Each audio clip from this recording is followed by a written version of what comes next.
It is best to stay away from that person. At a pre-marriage meeting with both families, my grandmother suddenly spoke in a way I had never seen before. I felt the atmosphere freeze. With her mysterious ability, my grandmother pointed out to a man in front of her, and his face quickly turned pale. This person has many dark spirits attached to him. My grandmother certainly said that. This is a story about my grandmother and her mysterious ability. My name is Lana, and at that time, I was 33 years old and running a venture company. My family, which is my parents, younger brother, and grandmother, and our family was very close-knit. The only thing that set us apart from other families was my grandmother's mysterious ability. She could find lost items, predict sudden visitors, and even the day when relatives would pass away. The pinnacle of her ability was when my grandfather passed away. My grandmother quietly told our family, who were in tears, "Don't cry too much. Grandpa is crying too." She then said that Grandpa had hidden some money behind the closet and that he wanted us to use it. We were shocked when we peeked behind the closet and found an envelope, just like my grandmother had said. My grandmother hated dishonesty, was kind, and was good at cooking. Her favorite phrase was, "Don't do anything bad because God is always watching." I grew up under the care of this grandmother with a mysterious ability, and I graduated from junior college. After working at a regular company for a while, I started a small accessory company because I loved using my hands since I was young, and it eventually led to a successful online sales business. Our small, close-knit company only had a few employees, and we enjoyed working together. One day, I received a phone call. "Hello? I am a futures trading specialist broker." "Oh, I'm not interested in that kind of trading. Excuse me." As soon as the other person started talking, I tried to interrupt and hang up. Then the person said with a laugh, Sorry. It's me, Lana. It's Chase. Remember? We met at the reunion." Upon hearing that, I was taken aback. Chase was a classmate from high school. He was great at sports, top of his class, and very popular with girls. After graduating from famous university, he became an elite businessman, working for a famous foreign company. At the recent reunion, we were excited about his entrepreneurship, and we exchanged contact information, hoping to have a conversation as fellow venture capitalists. I remembered that and hurriedly apologized. "Chase? Oh, I'm sorry. You sounded so fishy, so." Come on, not cool, Lana. We exchanged contact information for a reason. Anyway, more importantly, how about having a meal together? I want to talk about business. On that promised day, we met up at the very stylish restaurant. There were couples all around, and I was a little intimidated to talk about business in that kind of atmosphere. Chase arrived a little late, beyond the scheduled time. "Lana, sorry for making you wait. So, how do you like this place?" Yeah, it's really nice, but being surrounded by only couples on a date." I answered honestly. "We should also look like a couple in love, right? And I always liked you." I was surprised by the sudden turn of events. Really? I had no idea." "I thought so. You are a bit dense when it comes to that kind of stuff." He opened the menu in front of me and smiled. I was overjoyed to hear that he liked me. He was my high school Prince Charming. "Since I come to this place often, can I order for us?" Yeah, of course." Thanks to him taking the lead, the meal became really enjoyable. When we were in the middle of our dishes, he brought up the main topic. Well, the main topic is, do you have any interest in investing? Investing is a field that I'm not good at. Even when it comes to company finances, I'm terrible with numbers and just leave everything to our accounting guy, Nathan. To be honest, I'm pretty bad at it.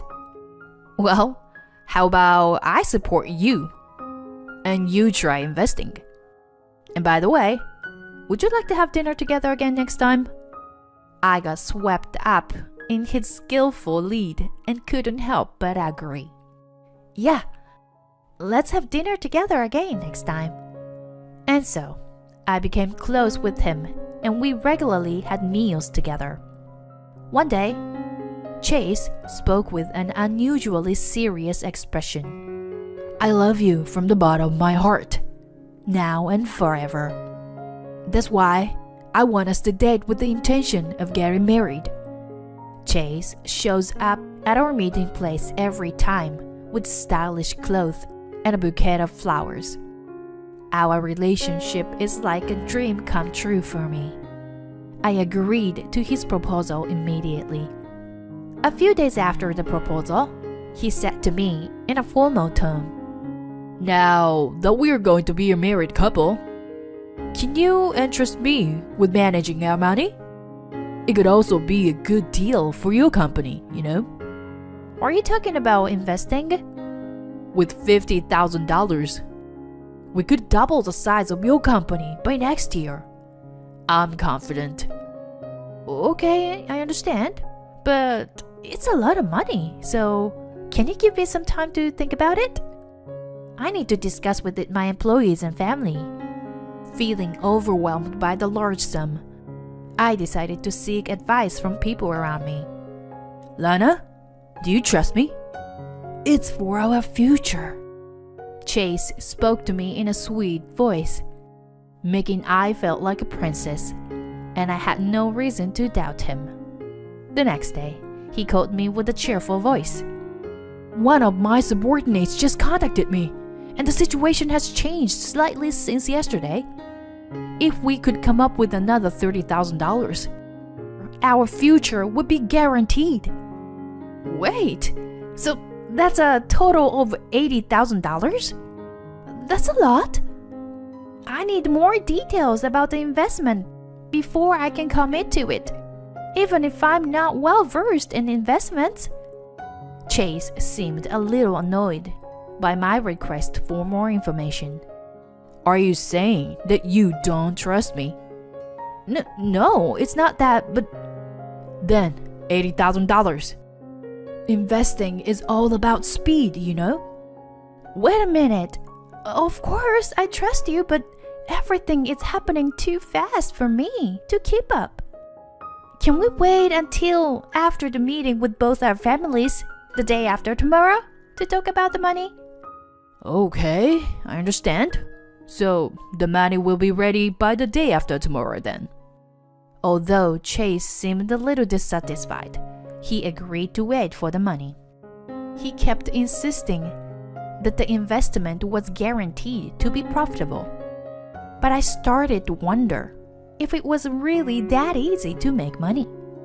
Even though I loved Chase, I had doubts about giving him $80,000 for investment, especially since I wasn't familiar with investment myself. I didn't know how to make a decision about this. Whenever I'm in a situation like this, I always contact my grandmother. When I called to tell her about my engagement, she was very happy. But at the same time, she sounded a little worried and said, "Is that person really okay? I see a lot of dark shadows around him." Hearing my grandmother's voice made me suddenly realize that I might be doing something foolish because of Chase's sweet looks. Would a boyfriend really demand such a large sum of money out of the blue? Many questions started to rise in my head. I also mentioned to this Nathan, our accountant, who is very knowledgeable about investments, and he was surprised. "Even if you love that person, You should stop investing. The risk is too high. There are even scams like that." When he mentioned the word scam, I couldn't help but shudder. It was because the words dark shadow my grandmother said and the word scam were linked in my mind. From that moment on, my love turned into suspicion and anger. I decided to investigate the truth of the matter and waited for the meeting between both families. On the day of the meeting, both families gathered at a luxury hotel in a neighboring town. After introducing our families, my grandmother solemnly spoke in a way I had never seen before. "You should stop seeing this person. The man right next to you is angry." The atmosphere of the room became tense. My grandmother slowly pointed to Chase's shoulder and whispered. Chase was losing his words at the sight. "What are you talking about?" Then my grandmother continued. "Not only the man, but also the woman next to him is angry.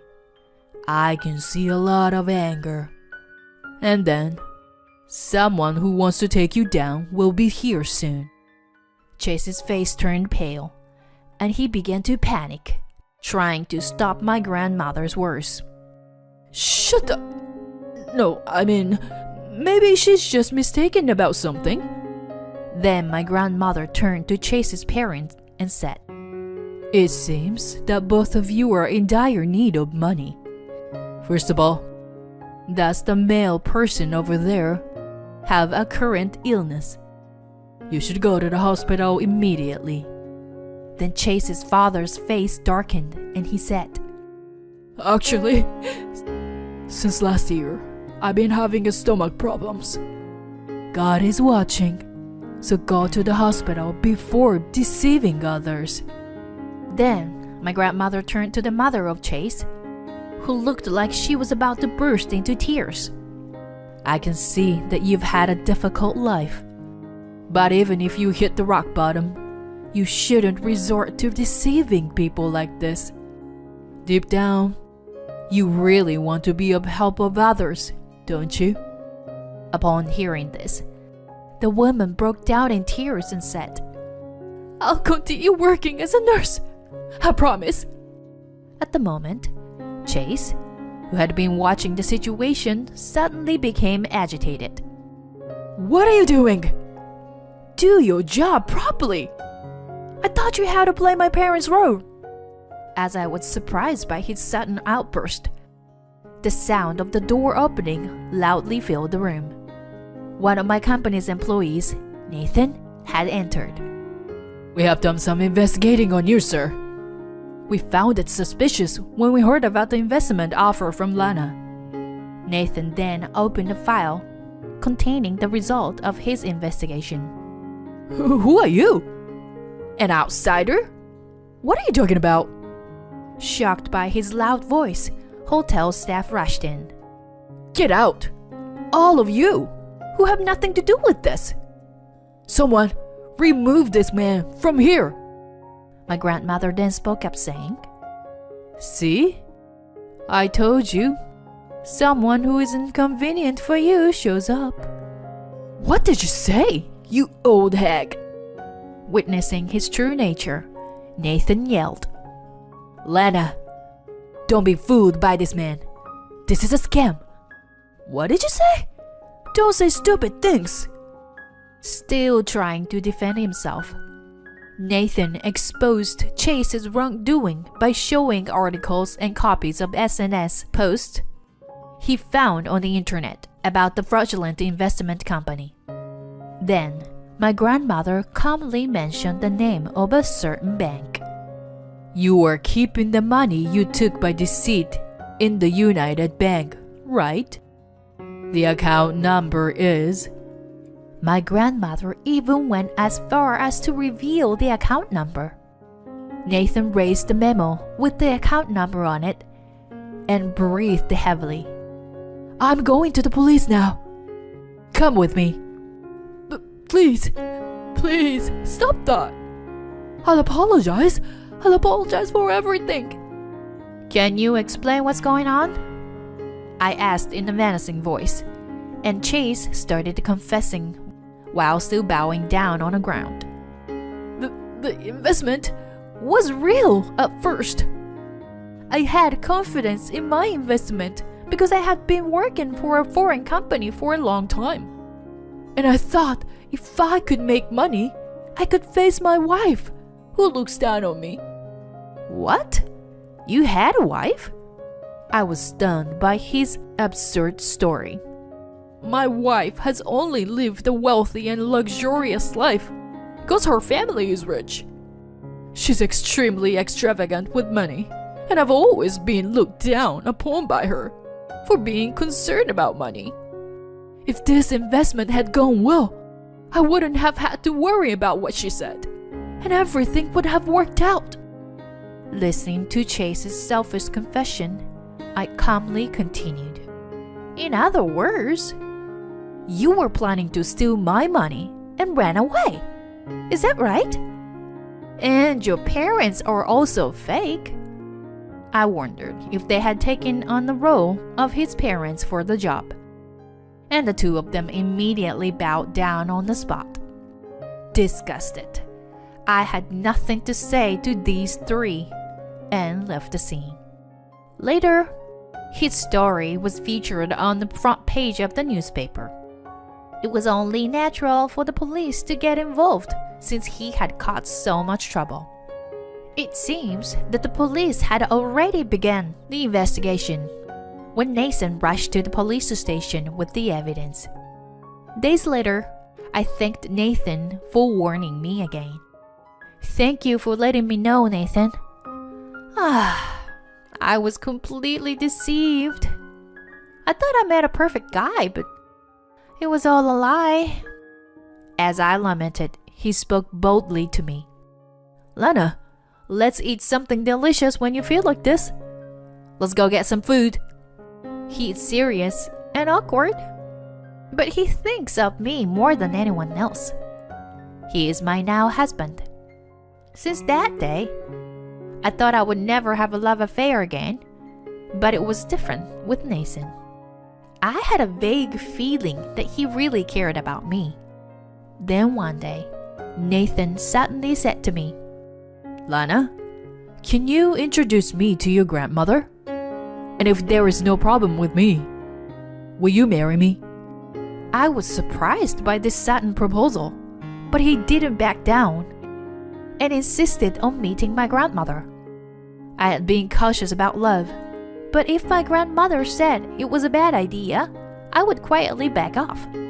So I agreed to introduce him to my grandmother. And my grandmother said, Oh, he is the one. He will be your husband. What? I was taken aback, but my grandmother's words became decisive, and I decided to marry him. Now, I am happy. 3 years have passed since then, and my grandmother has turned 80. But she's still healthy, and her predictions are accurate. Our relationship as a couple is good, and our business are going well. My grandmother, who has a mysterious ability, gave me a wonderful prophecy the other day. A lovely family member will come to you. The day after my grandmother's prophecy, my husband and I rescued a lost cat.